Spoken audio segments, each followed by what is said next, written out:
Sure. So my name's Shelby Harrington. I am an adjunct instructor in the marketing department, and then my primary role on campus is actually as an international student advisor. Last semester, the course that I taught in the marketing department used social media to examine gender issues in marketing. So I did quite a bit of research and quite a bit of discussion with our students about social media topics. And we used quite a bit of these ideas in our class and sort of developed how they might be used in a marketing context. And I think some of those concepts roll over a little bit into how we can use them as instructors to engage our students. Here we go. So in addition to my experiences, I actually did a little bit of research in preparation for this presentation to see what other people are doing, basically, to see what is out there across the internet. And a couple of concepts that were repeated across a lot of articles is that our students are already using social media tools, all right? They use them for their personal engagement. They use them for interpersonal communication quite a bit, and they use them very publicly, all right? There are some platforms that are more private than others. Some are quite public, and then some can be changed in order to become more private. But as we're seeing with news items or things that are widely publicized, where someone tweeted something and got fired, or somebody inappropriately commented on a photo on someone's Facebook page and then is in trouble now, our students are using these platforms, and they're using them in a very informal environment. And as instructors, we have a great opportunity to teach them how to use these forums in a way that will help them leave a more positive internet footprint, or cyber footprint, I think is what it's called, as they grow and as these platforms become more public, more open, and more used across different areas and different professions. So what we can do is we can actually incorporate them into our class curriculum in order to teach them how to use them maturely, responsibly, and in an academic or professional manner. Some teachers actually, I've noticed that a lot of high school and junior high teachers are incorporating social media to engage their students more quickly and more consistently. And some of them are actually reporting that they're seeing students be more engaged in non-credit conversations. So even when they're not earning points for participating, they're still participating in discussions because they're holding the conversations in these sort of informal environments that they're very used to and that they're using already. So what I'm going to talk a little bit about today are some of the general uses for social media in our classrooms. Then I'll cover a few actually different platforms, a few statistics, but then also give some suggestions about how I've either used them or how I've seen them used in other academic environments, and then leave you all with a couple of notes to consider if you are thinking about bringing this into your curriculum and your lectures. So general considerations of social media, they offer this open forum for students to participate in that enables them to submit their own work and to receive feedback from you in sort of a non-public environment. The mediation between the student and the criticism through this internet forum actually can reduce that stress level when they're putting their work out there. Because you can control the privacy settings, they can receive your feedback or the feedback from their peers actually in either a more private space or a less private space.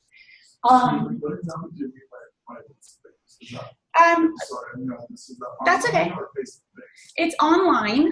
Certain forums, certain social media platforms, let me start over. Media platforms, at times, you can actually set the privacy settings so that they only include people you invite into it. So it's not open to the World Wide Web. It's really just open to the members of your class, or maybe just between you and the student. But it's also not necessarily face-to-face. It's through some sort of mediated form. Did that answer your question? Exactly. Yeah. Okay. So they can receive feedback from us and from their peers. They also can receive feedback from the public. All right. So if that is sort of a course requirement where they need to receive feedback in a public forum, the internet gives you access to a wider variety of perspectives than if they were to go to downtown Santa Barbara and showcase their work, for example. Social media platforms also offer a wide degree of collaboration. You can create a space for collaborative work where they all are contributing to something that is then developing and opening online. Sort of the way these the Google Drive forums, everyone can be editing a document simultaneously. The same thing can happen in social media platforms. And you, again, can set privacy settings to be more public or more private. Some people have created a class blog where a teacher will post a particular topic each week, and the students have to contribute a certain response to it. And you get to set the tone for how academic or how personal or how opinionated that should be. Tumblr is a really popular one with our 18 to 25-year-old demographic because it is not just words. It also enables you to express or write your blog through pictures, videos, sound bites, links. So it's a little bit more a wide variety of expression. Collaboration on class projects. So some of these media platforms enable us to create group work where they can communicate with each other on group projects so that they don't have to be in the same classroom. For example, we have students that have schedules that conflict with their family time, with their work time, with other obligations outside of the classroom. So asking students to work on a group project may be a little more feasible if they're able to collaborate across a social media platform. And then also it's a great way to post resources. If students find additional resources that surpass what you've presented them with, they can then collaborate with their peers and share those resources through different platforms. Networking, it allows them to create what's called a PLN, a personal learning network, whether that is with classmates or with people who are just interested in the topic that they're exploring. They then are reaching out beyond our classroom setting to interact with people who just share a common interest, right? If they're investigating a topic they've never heard before and they find some community online that is very enthusiastic about it, they're able to create a more personal network. And again, it creates a little bit of a mediated space for their preferred types of expression. Some people, for example, are ready and willing to raise their hand immediately when you ask a classroom question. Some people need a little bit of time to reflect on it and think about what they want to say. And sometimes in our classrooms, those conversations can move really quickly. And those students who are more reflective may miss out on their opportunity to express their opinion. This sort of mediates that time frame so that students can continue commenting and sort of reflecting on the information and not immediately needing to voice an opinion. It also allows us, yes? Which of those is synchronous, which is asynchronous? Which platforms? Yeah, and how would you use them? Well, synchronous platforms are going to be, for example, let's see, Google Plus can be a synchronous platform. The Google Drive, of course, can also be synchronous. I would say Facebook is almost synchronous. Twitter, a lot of the social media platforms are they kind of fulfill both roles because someone can go back and review the information later, or you can say from this hour to this hour, or during this event, everyone is going to be interacting, in addition to participating in the event, interacting on this platform as well. When you use Facebook, which ones would you recommend for which purpose? Which are best for synchronous, which are best for asynchronous? Can we table that question for a minute? I'm going to go through the platforms and then let's revisit it. Yeah. Social media allows us to extend beyond our classroom. So you're able to visually connect with topics and ideas that students can be applying your information to outside of the classroom. A couple of ways we do that through Instagram and Vine. And I'll describe Instagram a little more closely. Instagram is taking pictures and organizing them according to categories. Vine does a similar, performs a similar function using videos. So they're able to record little clips that maybe apply to some of your lecture material. They can bring in the diversity of their personal lives, all right, by sharing their worldview through their participation in your online discussions. You can incorporate international connections, or even, cross-national. You can have a guest lecturer from New York all of a sudden participating in your class, and have students interacting with that information that they're providing from across the world, actually. And then finally, you can incorporate podcasts or hangouts. Google calls them hangouts, where everyone can be in the same sort of virtual space at once. But podcasts record sort of what we're doing today and replay information later on.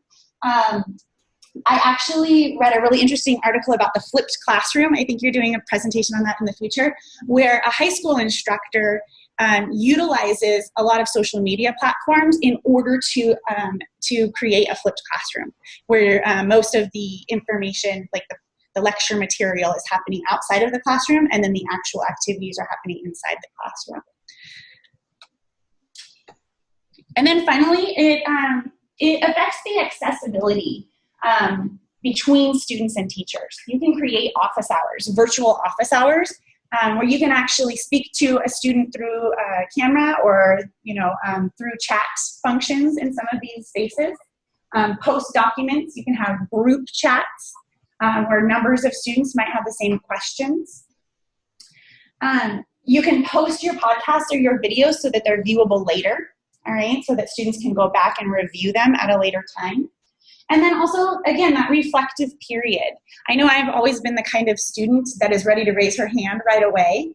And I've, over time, learned that many people are actually very reflective and start to really get the material and really feel like they can contribute to a discussion after they've been given a little bit of time.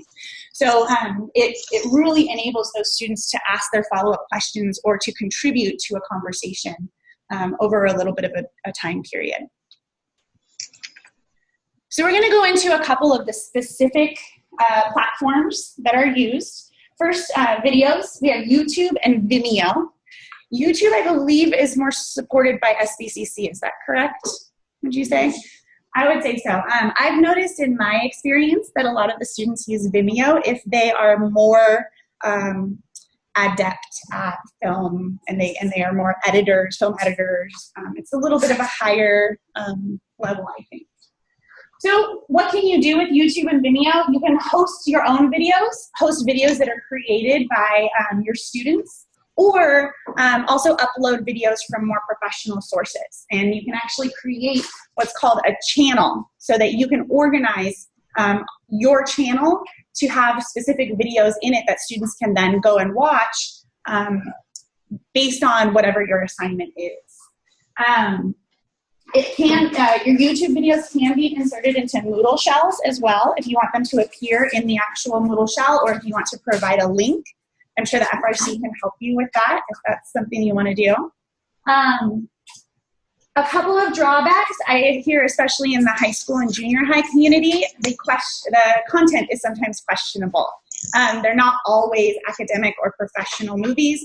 And when you play one YouTube clip, they provide suggestions for other video clips that might be related. Some of those suggestions are not always appropriate for what you're looking for. So you do have to be aware that these sorts of patterns might emerge when you're using YouTube. There is one website called TeacherTube. I think it's primarily used for K through 12, but they might have some information that might be useful to a certain level of our topics. A couple of suggestions of how you can use this type of content.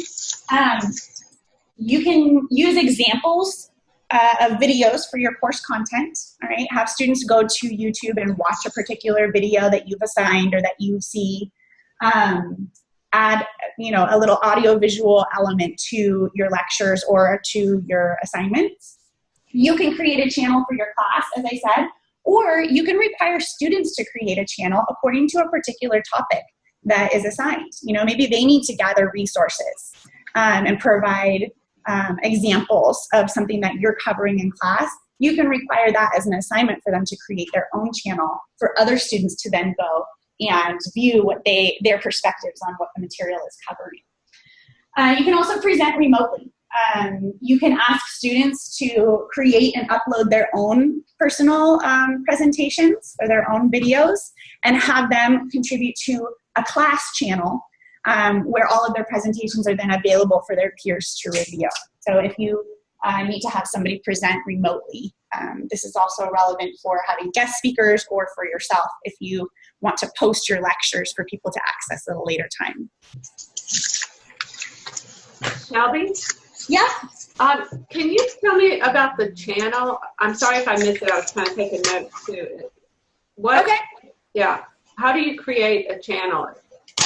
So in your account, in your YouTube account that you can create, you can organize a channel according to your content. So let's say, for example, I'm teaching gender issues in marketing, and I want to compile a series of videos for students to watch that are related to that topic. I can create a channel that I then name Gender Issues in Marketing, and I can organize my videos to be part of that channel so that they can search for the channel and watch all the videos rather than having to find the individual links. It sort of, I think that it helps students frame the information in a context that you expect them to already know, maybe, by being able to name your channel a certain, by topic, for example, or whatever the case is. Does that make sense? Yes, thank you. I wasn't, I didn't realize it was primarily for YouTube. So does Vimeo do that as well? Or? I believe so. I believe they serve primarily the same function. I think it's a preference for your quality and sort of how you want to organize your videos. Thank you. Mm-hmm. Facebook. How many people have Facebook in this room? Pew Research Center did a study on social media platforms and found that 84% of people who are aged 18 to 29 have Facebook accounts that they're using. 84%. This is by far the most used platform. I will share with you a rumor that I heard. I don't have any data to back it up, but I did hear that there is a general flight of teenagers and early 20s from Facebook. They don't update Facebook as much with personal information because all of their parents are on Facebook now, and they're not interested in sharing everything they're doing with their parents. The way Facebook works. Mute. The way Facebook works is basically members are able to create their own online communities. They can join groups that are created by other members. They can like pages. So a company, for example, can create a page that provides information about their product or their service, and someone can like that page and receive updates from them. They can join events, so people can host events, online events, and people can join them and receive reminders or updates or pictures. And people also add friends. So you add people who you know, or maybe some people add people they don't know, into your network who receive your updates as you post them, and also who update you on whatever they're up to. A couple ideas. If I move too fast through these platforms, please stop me and ask a question. These are just general explanations. A couple of ideas that I came across or that I've used in my classes. People create Facebook groups for each of their classes, and then actually you can have each section sign up for the same group and start creating intersection conversations. So maybe you have a great conversation in your 8 a.m. section, and then your 10 a.m. section has a okay conversation, brings up different points. And have them discuss that through a group so that they're gaining the information from other conversations that you've been seeing with your students in different classes. Alternatively, you can create a group for each section if you want to keep them separate. You can establish a page for your department or program in order to promote your departmental activities or opportunities to your students. I don't know how many departments have those at SBCC. I know that the global marketing certificate page we have in the marketing department, and we're able to access our alumni and then also recruit or advertise our program through that Facebook page as well. You can instruct students who are working on group projects to create their own Facebook group just for that project. And if they add you in, you can give them ongoing feedback as to how are they doing. I actually have students that already do this. So I suspect that a lot of students are already creating their own sort of virtual communities for their group projects that they can work on. And then finally, you can post reminders about upcoming deadlines and opportunities that will then invade their personal feeds, all right? So when they're checking their Facebook updates for personal information, your information is also going to appear in their updates. Twitter and Instagram. 31% of the age group, the 18 to 29 age group, are tweeting, and 37% are posting via Insta. Insta is the cool way to say it. Instagram is the long way to say it. Essentially, they perform similar functions in different ways. Both of them are enabling people to communicate an idea or a thought or link to an article or link to another online site. Twitter does it through words, through 140 characters or less. Instagram does it through pictures. Both of them are organized using two particular symbols in order to help us organize information. The hashtag is used to categorize thoughts and pictures along themes. Okay, so if you've seen, a lot of people are using these now. Hashtag SBCC #1, right? That would be something where everyone who has a comment about how great their experience at SBCC is can tweet it and then put hashtag SBCC #1, and you can actually search for that particular hashtag and find out every single person who's made that comment, okay, or who's made some sort of comment. You can actually hold conversations between people by using the @ symbol. So you put the @ symbol and then somebody's name, their Twitter handle actually is what it's called, their Twitter handle. And that allows them to directly converse with each other. So I can say @Kenley, and he will receive information that I directly tweeted to him or Instagrammed him, I guess, with something that I want him to hear. And then he can respond to me by saying @Shelby with his response. Okay. There's also something called retweeting, where if you particularly agree with or like somebody's comment, you can retweet it. And the more it gets retweeted by people, the higher it appears, or the more frequently it appears in people's Twitter feeds. So the more popular the comment or idea becomes in the Twitter sphere. So as far as classroom activities go, you can trend classroom topics using the hashtag. You can initiate discussions using the @ sign, all right? And then also, a couple of schools have posted some interesting projects where students actually analyze commentary using the hashtag and then topic. So I'll explain that in just a second.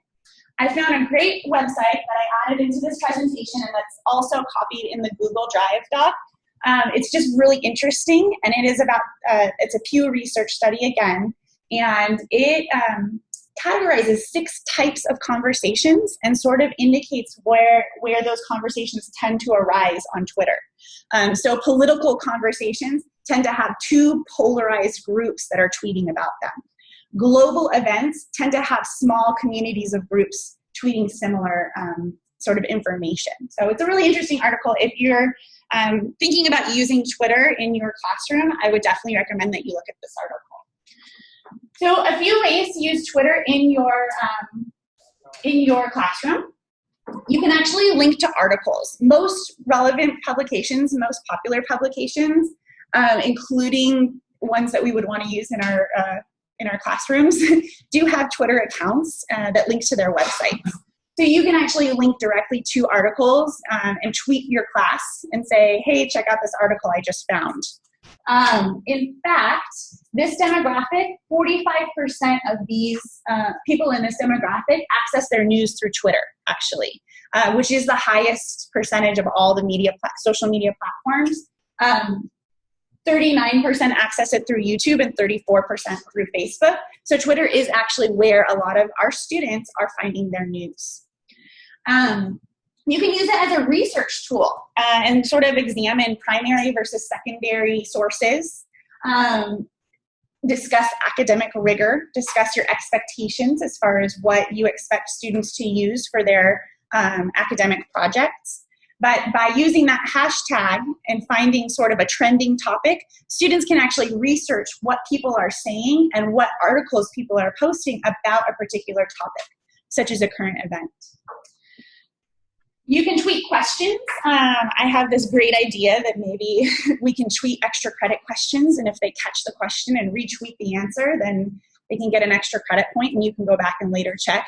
I haven't implemented it at all, and I don't know if that's actually something that would work, but students can also tweet questions to you. So it's sort of a conversational topic. I've also experienced a lot of people, not necessarily students, who are tweeting celebrities, all right, whether they're politically prevalent people or they're music celebrities or they're artists or they're athletes. You can actually tweet them directly, and once in a while they'll tweet you back and they'll answer your questions. So it's a really good way to have sort of a conversation.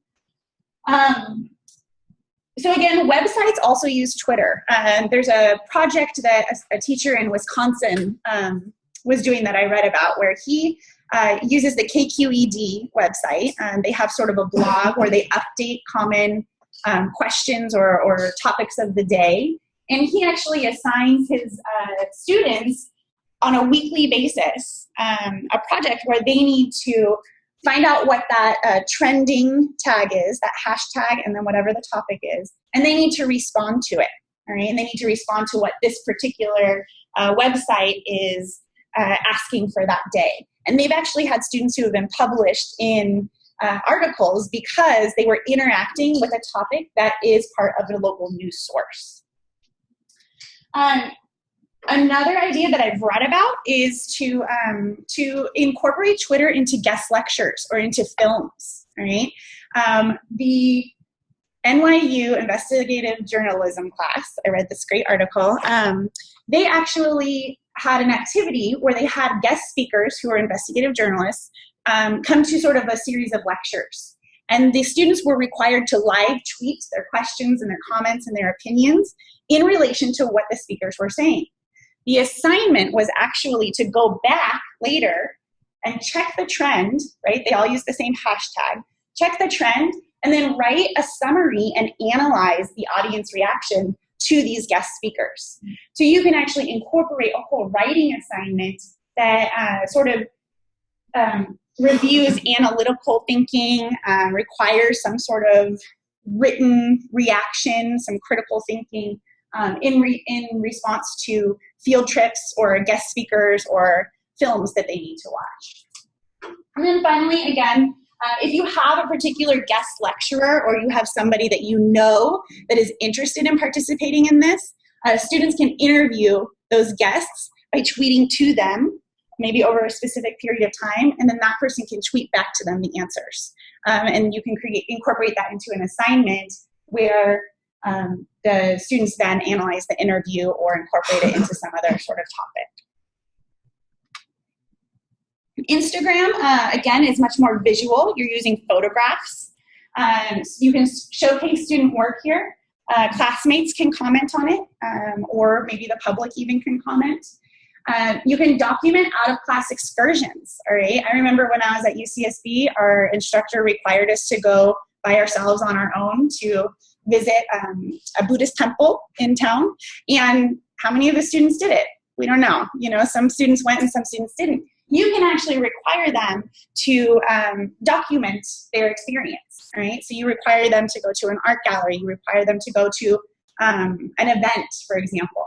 You can have them document it and create a hashtag, field trip SBCC, for example, or hashtag class name, and then they can organize their experiences and present their perspective of what was important at that event or that field trip. And then finally, visualizing class topics. You can link them to the lecture material. Have students find examples of a particular thought or an idea. I've read about math teachers actually using this, where they require, you know, high school students or junior high students to take pictures of examples of symmetry or an example of a particular angle and post them to Instagram So the students are engaging the material outside of the classroom through a particular platform that they already probably use. Pinterest. Pinterest, I don't know that this is necessarily considered an academic platform, but I do believe that it is possible to utilize it for class space. Pinterest is basically a forum where you can organize links to different websites and different ideas. You can upload your own projects or your own ideas to Pinterest and organize them according to boards. So it's kind of like you're pinning it to a particular bulletin board. You can create one for your class or for a special topic and have other students add to it or upload to yourself. You can compile an online course bibliography, all right? So if there's certain books or certain articles you want students to incorporate into their writing, you can create a Pinterest board for that. A show and tell link, so students can actually share their own work if you like, if you have a visual project that you're working with students on. So that they can share with their peers and then also with other people who might be with them on Pinterest. Google Plus is actually directly connected to your Pipeline account. So this is a great way to incorporate a social media platform into Pipeline, which is a school-supported platform, basically. So Google Plus has a lot of similarities to Facebook. You're creating an online community. However, you're organizing your friends into circles instead of groups. So you can have a Marketing 215 circle, and it's all the people in the Marketing 215 class. You can have a PD 100 circle, and it can either be per section or it can be per class, particular class, PD 100, for example. They can overlap, so you can have your circles participate in each other's work, or each other's comments and view each other's information. Or it can be selectively shared so that it's private to just one particular circle. Video chat is available for up to 10 users at a time. So you can have a group of up to 10 people chatting with each other if they have access to a video camera, a web camera. And you can create hangouts, all right?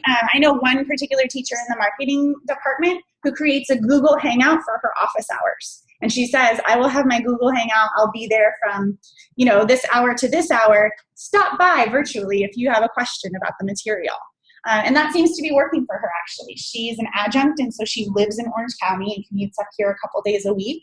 And so the Google Hangout has been really functioning well for her office hours on days when she's not here on campus. So a couple of ways to utilize it. Create a page for your class. Again, create a circle for your class. Using Google Hangout for office hours. You can hold guest lectures, actually, as well in Google Plus, where someone who is not in town, who's out of the area, can create a presentation and present it through Google Plus, through your Hangouts, for example. And then again, posting reminders, questions, clarifying information for students, the same way that you might in Facebook, where it sort of invades their feed. Academic information comes through their personal information. Quora is a Q&A site. So Q&A sites are another form of social media that enable people to pose questions, enable other users to provide answers, and then also the third function, they allow people to rate the answers. So to say, this is a great answer, thumbs up. Or to say, this is a terrible answer, thumbs down. I disagree with this. It can provide an interesting context to out-of-class activities. Students can perhaps begin a discussion topic, sort of the way our Moodle discussion forums work. They can begin a discussion topic, maybe ask a question, maybe respond to a question you've posed, and then their peers can actually rate their responses to determine if they agree with it, or maybe if they support it, or if they think, yes, this is a valid response to this particular topic. Are there only two options? I believe so. I believe it's a thumbs up or thumbs down on this one. If you Google Q&A sites, there are other options. Quora is not the only one. It is the one that came up when I had the conversation with my students. So it's the one I'm familiar with. I think so, yeah. Another way, I went to the rubric workshop yesterday in the FRC, and Mark Ferrer and I were having a conversation about building a rubric using student feedback. So he was suggesting you provide 3 examples of student work, and you ask them to determine what is good about this and what is bad. So you're creating a rubric through class participation. You can do that through Quora by maybe posting a sentence and asking the students to rate it, to say, was this a good one? Was this a bad one? Why? And then they're participating in creating the standard of excellence for your class. A couple of points to consider. Do you have any questions first about any of the platforms? Yes. What about Zoom? Does City College have licenses for Zoom, which I think is far superior than Google Plus? Okay, I don't know the answer to that question. You can use Zoom if you want to have it for longer. The basic account is free, so you can just sign up. You just sign in with your pipeline account. And then if you're going to need it for longer than the 15-minute window, how long is it for? 40 minutes? If you need it longer than 40 minutes, then you can contact the help desk, and I think they can turn it on for anyone. We're using it right now. Okay, great. That's what this is. We're using this. Mm-hmm. And that's good feedback that Google Plus maybe isn't quite as functional. I've tried it several times. And Yeah. always talked it. Got it. Good to know. I'm sorry, Shelby, it was hard for us to hear the question. I heard a lot of the response. It was about Google Plus, you said? Well, she asked if Zoom was available to instructors at SBCC, and the response was that yes, the free version provides a space for 40 minutes, up to 40 minutes. If you want to have a longer meeting than that, then you would need to pay for it. No, you don't have to pay for it. Oh, sorry, just kidding. No. You can start using it anytime. Just when you get to the Zoom page, just sign in with your pipeline account. Mm-hmm. Choose the login with Google choice. Login with Google, and use it. And you get with that account, you get a 40-minute. You can have a single 40 minutes. You can have as many single 40-minute sessions as you want. But if you need, like this meeting's 2 hours long, so that free version wouldn't work. So if you have a need for longer sessions than 40 minutes, then contact the help desk. Oh, great. So the help desk can actually provide longer sessions. I don't know how many they are, but what they'll do is, if it's a faculty member that's going to be teaching on regularly, they'll give you an account to utilize. And I think they're just continuing to add accounts as the need goes. It's a new platform for the college. Yeah, I'm thinking about offering online courses, and that would be great. Well, it's just very light. It's fast. The download is very easy. Mm-hmm. CCC Confer, when you use that compared to Zoom, CCC Confer feels like a 1960s Volkswagen compared But the problem we run into using Zoom is when the person on the other end tries to demonstrate. It's problematic. Sometimes it skips in and out. which is what we're doing right now. So Shelby is the host of this session today is Janet, and so right now Shelby is presenting from here through Janet's class. Right. I don't know how it looks for everyone else online. It looks great here in person. And the Prezi is available online. You can access it at any time at prezi.com. You just type in my email address, harringtons@sbcc.edu, and it should give you access to all of my Prezis. I don't pay extra for the private account. These are all public. So I wanted to wrap up with a couple of points to consider if you are thinking about incorporating some of these outlets into your curriculum. The first is to be sensitive to accessibility. Some students don't have smartphones. Some students don't have reliable internet connections. Some students are not walking around with a camera that also is a phone, that's also the internet, so we have to be sensitive to accessibility. You can actually, I've found what works is inviting students to work in a group or a pair, because undoubtedly at least half of your class will have access to this. That could be wrong for certain classes, I don't know, but allowing them to be a little flexible in your requirements as far as who can work together and how long the assignment takes to be completed. Rather than saying you have to post this by tomorrow, maybe give them a few days to post. Test the internet access, okay? I have tried to use I've tried to do this in the BC building where I've had students take out their phones or take out their computers and participate online. And unfortunately, when they all got together and started running their devices at the same time, none of them could access the internet. So I believe that it slows the internet down. And as great as the internet connection is on campus, it can be impacted. Because there's a limitation on the number of simultaneous users in a classroom. So I think it's like 40. So when the president wanted to do something in the sports pavilion, there were 1,000 people. We said, I don't think so. Right. So that's the problem. And so there are limits. About it. They're working on a plan, I'm sure, to increase it. They just have to drain the library's budget or somebody's money and pay for it. Yeah. So test it out beforehand, before you ask them all to participate in something online. Test out the internet connection. Also, and this goes to the Google Plus question, or the Zoom versus Google Plus, I would recommend that you select a specific platform. If it's an assignment that you're having them do, say, do this on Twitter, not choose Facebook or Twitter or Instagram. If you are running your class through a particular, using social media, you want to select a particular platform that you're asking them to participate in. Not everyone wants to have an account with every social media site. And then also, a secondary aspect of this is I would suggest you kind of find out where your students are. If none of them are on Zoom and all of them are on Facebook, you might want to be a little flexible and see if the same types of activities can be done on the platform that they're on. Because again, what we're teaching them is sort of these soft skills of how to interact formally in an environment where they already are feeling that it's informal. Okay, that's sort of one of those undercover side things that people learn. Which brings me to my last point. Yeah. I would just comment that the Google Plus, the Plus for us, and YouTube versus Vimeo, is both of those are pipeline services. So the students already have an account; they can access it through their pipeline. They don't have to sign up for anything.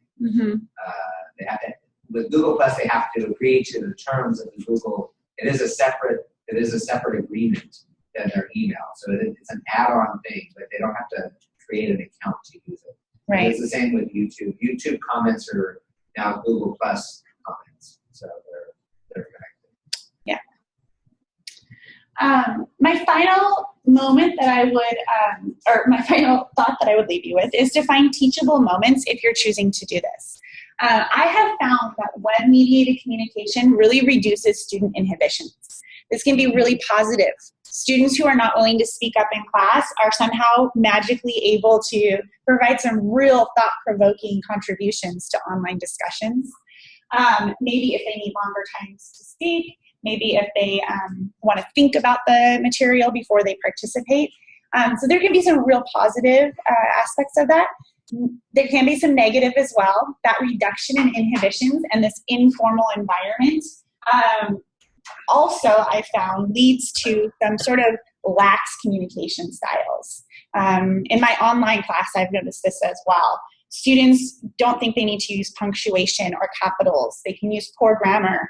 I've had students drop in the F-bomb in class discussions because they're online. They think that it's somehow less formal. So setting some sort of standard and reminding students and teaching them that this is still reflective of who they are, even though you can't see them face to face, that these social media platforms are going to follow them throughout their lives. And that it is important to use proper communication styles, especially if you are interacting in an academic or a professional way. Yes? Do you have a statement that you always incorporate in your syllabi? Yes, I actually, in my syllabus, I have 4 statements that specifically talk about respect in the classroom environment, proper communication styles, and personal responsibility. And then another one is not related. It's about resources, accessing the resources that you need. I was thinking particularly about electronic communication. Absolutely. Because again, we are functioning in their informal environments, all right? We're trying to bring school into their house, basically, into their phones. And because these platforms are becoming more public, people are citing Twitter all the time in news articles now, All right, this is becoming a sort of primary source of information, right? And so if you are tweeting things that maybe you look back later and reflect on it and think, oh, that wasn't what I meant to say, that has already been imprinted into the internet. So this actually can really help students, I think, to refine their communication styles in the social media world. Yes?